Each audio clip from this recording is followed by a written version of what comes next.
folkens, og velkommen til Trollhättan i Sverige. Vi står nå ved Trollhätte kanal, som sammen med Göta älv utgjør vannveien mellom Göteborg og Vänern. Vi har jo i denne serien tenkt å kjøre langs Göta kanal, som går fra Vänern igjen og ut til Østersjøen. Men vi akter å starte her i Trollhättan.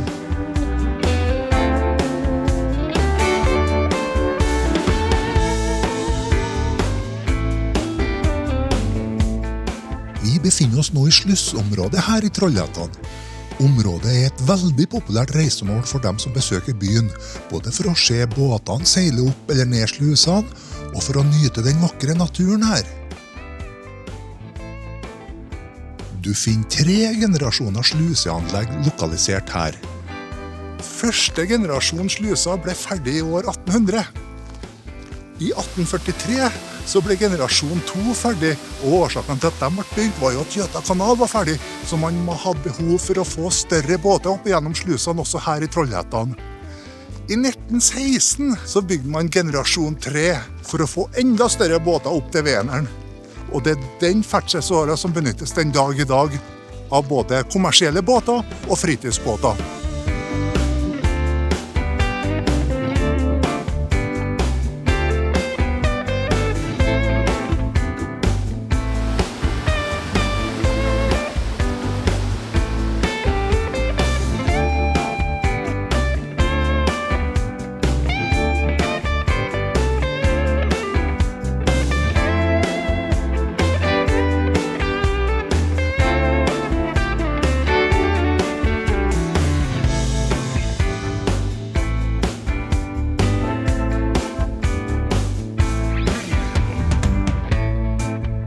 Hvert år passerer det nesten 4000 fritidsbåter gjennom slusene her i Trollhättan.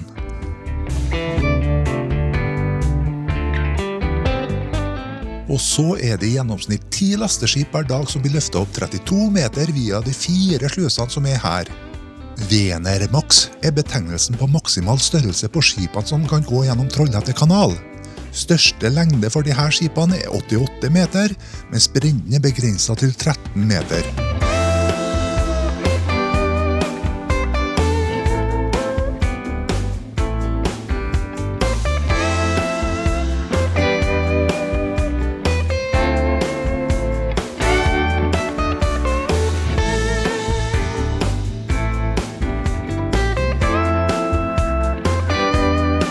Bobilplassen har en fantastisk beliggenhet like bortenfor slusene her ved kanalen.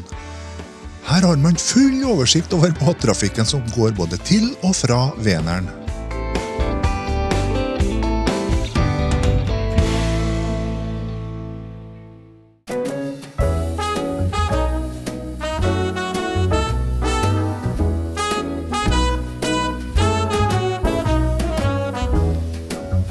Da har vi tenkt oss på kanalcruise med denne båten.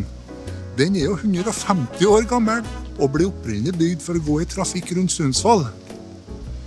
Den har også frekventert Stockholms skjærgård, før den nå er en reinspikka turistbåt her i Trollhätte kanal. I dag er det 17. august, og det er faktisk den siste dagen den går. Så her er det bare å komme seg ombord og bli med på tur.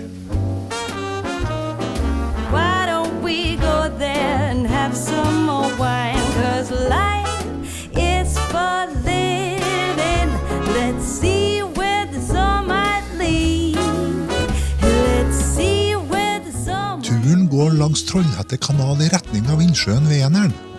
Vi skal altså ikke gå gjennom slusene her i Trollhättan. Vi seiler forbi sentrum av byen før vi kommer til jernbanebrua. Breaking up in the best of ways, and I'm back again on the street. Ooh, but then out of the blue, a wind starts blowing in ways so new. A world more exciting than mine. It's holding up a great big welcoming sign. Life is for living. Let's see where the sun might lead.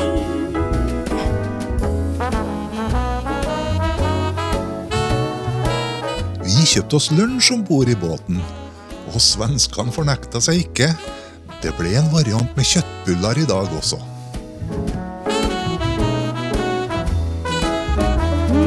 But then out of the blue, Seilasen går nordover til Venersborg. Der finner vi den siste slusa før man kommer til Veneren. Vi skal gjennom denne slusa før vi snur for å kjøre tilbake igjen. Turen tar ca. 3 timer, litt avhengig av hvor bra det klaffer med åpningen av bruen. let's see where this all might lead. Let's see where this all might lead.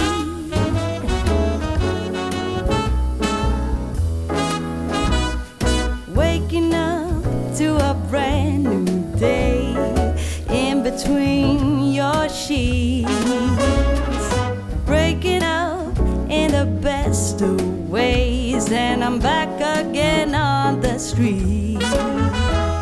Ooh, but then out of the blue, a wind starts blowing in ways so new. A world more exciting than mine is holding up a great big welcoming sign. Life is for living. Let's see where this all might lead. I said life is for living. Let's see where this all might lead.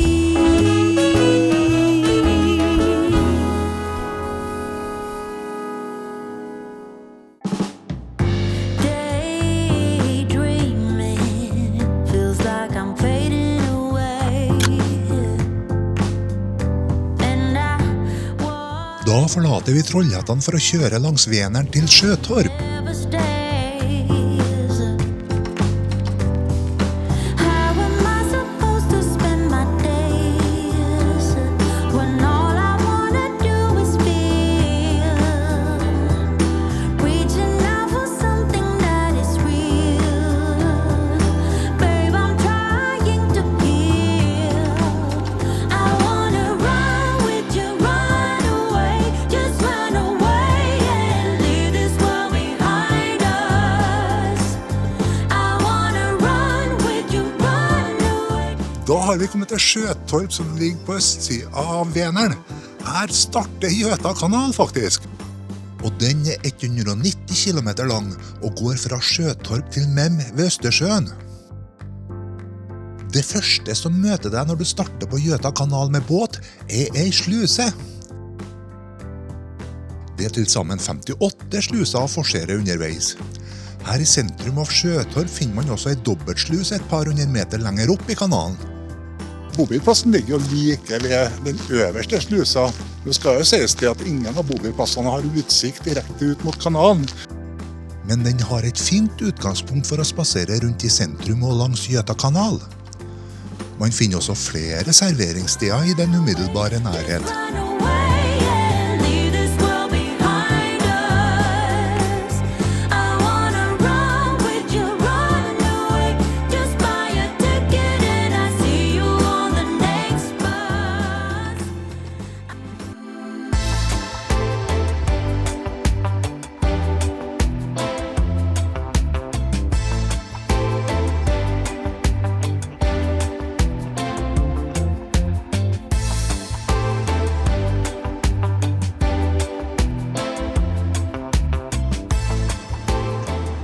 Hei! Da er det en ny dag, og vi har kjørt ifra Sjøtorp. Vi skal nå fortsette langs Gjøta kanal, og skal neste stopp er Lyrestad.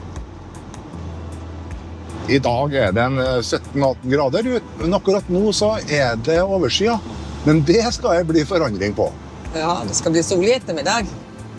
Ja, så da får vi se om værvarselet slår til. Håper det da. Ja. Lyrestad er et lite tettsted med bare 500 innbyggere. Bobilparkeringen her ligger helt ved Gjøta kanal.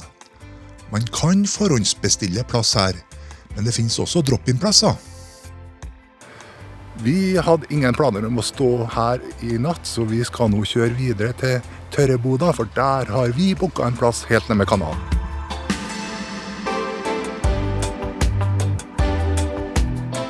Vi hadde ikke kjørt mer enn et par kilometer før det dukket opp et skilt med Nordkvarn slussområde på. Og det måtte vi jo utforske. Når vi ankom slusa, så vi så vidt i hekken av 3 båter som nettopp hadde passert. Men slusevakta kunne fortelle at det var flere båter på vei hit. Da sitter vi her i Nordkvarn, og vi sitter faktisk og venter på en passasjerbåt som visst nok skal komme hit om 20 minutter og passere slusa her. Det kan jo være verdt å se på, før vi drar videre til Tørriboda. Først så det litt fika. Ja.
Da skal vi fortsette til Tørriboda. Der skal vi ta inn på den lokale campingplassen.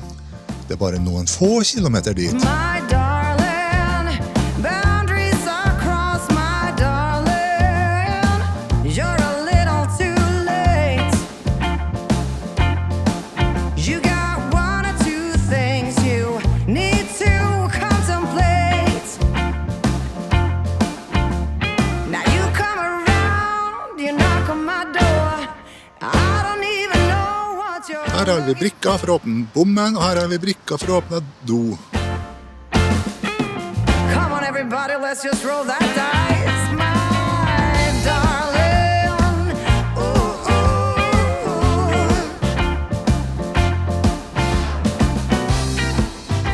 Bruker alt i egen slange. Ja.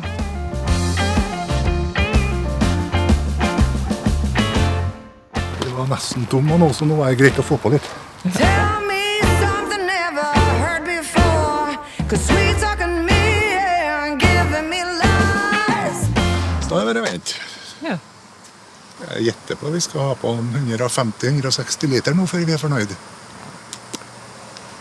Nå kommer sola. So my darling, ooh, ooh, ooh. You say you want me back, I say get your head out of the blue. Woo! Hey!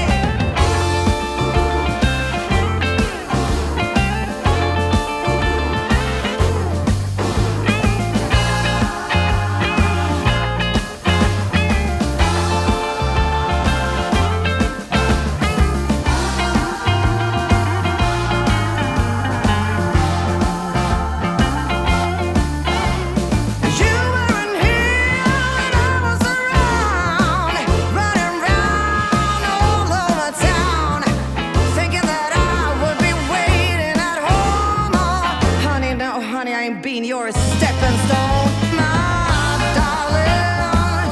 Oh, oh, oh.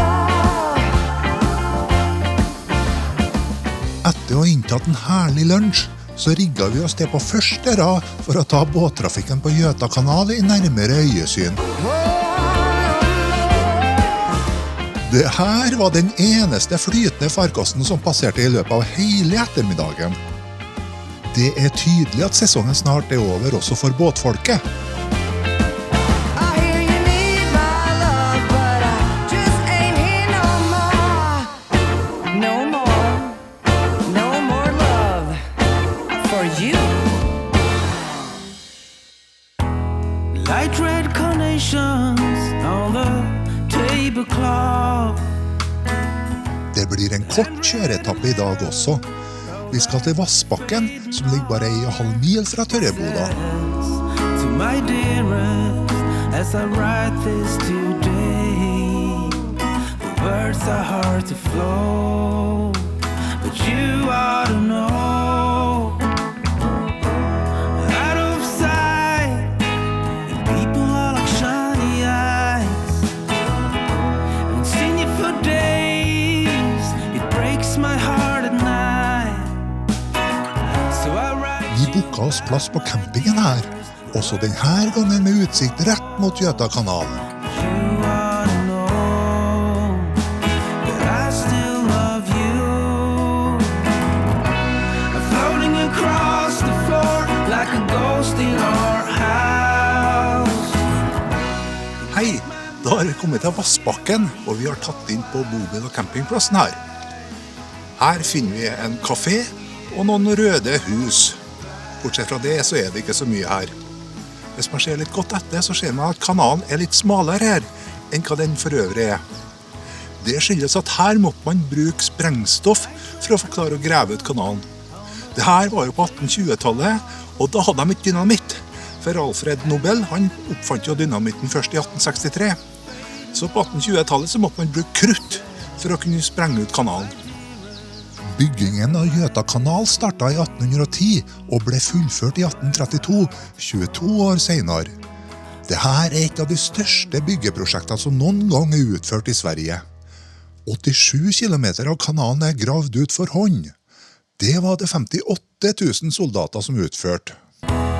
Light red carnation on the tablecloth. An handwritten letter, oh that's fading art.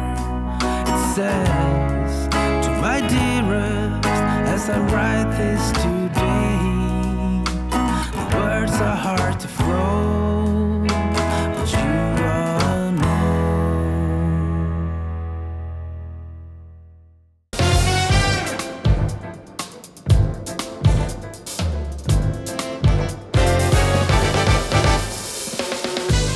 I neste episode reiser vi videre langs Gjøtakanal. Da besøker vi blant annet Berg Sluser, som vel er Instagram-spot nummer 1 langs kanalen. Så heng med, så får du se hva som skjer.